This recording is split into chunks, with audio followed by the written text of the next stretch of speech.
Stanotte oltre 80 carabinieri del Comando Provinciale Carabinieri di Catania, supportati da diverse reparti speciali della provincia e dai colleghi della compagnia di Ravenna, in Catania, Ravenna, Mister Bianco, hanno proceduto all'arresto di 10 indagati, a vario titolo ritenuti responsabili di essere capi, promotori e partecipi di un'associazione finalizzata al traffico di sostanze stupefacenti, operante su 4 piazze di spaccio nei comuni di Catania e Mister Bianco, la cui sede era all'interno del parco giochi limitrofo al quartiere San Giorgio di Catania, di cui il nome dell'indagine, il parco giochi, che è anche il nome del gruppo WhatsApp attenzionato dai carabinieri della compagnia di Giarre nel corso delle indagini, e che ha consentito appunto di svelare l'esistenza di questa associazione. Associazione aggravata oltretutto, oltre che dal numero dei partecipi superiore a 10, anche da una notevole quantità di armi. Basti pensare che nel corso dell'attività di indagine condotta dai carabinieri della sezione operativa di Giarre, oltre al sequestro di 500 grammi tra marijuana, crack, eroina e cocaina,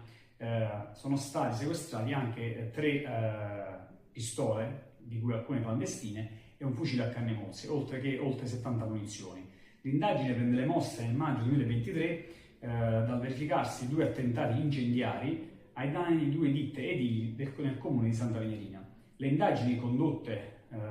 dalla sezione operativa di Giarre, in particolare il repertamento da parte di personale specializzato di quella sezione operativa di un'impronta dattiloscopica, consentì di individuare sin da subito l'autore del gesto in un censurato residente nel quartiere San Giorgio di Catania. L'attività tecnica, prima di intercezione telefonica e poi telematica nei confronti di questo indagato, ha consentito appunto di svelare l'esistenza di questa associazione. Gli arrestati odierni, arrestati appunto nei comuni di Catania, Mister Bianco e Ravenna, sono stati 8 destinatari della custodia in carcere e 2 degli arresti domiciliari con controllo elettronico.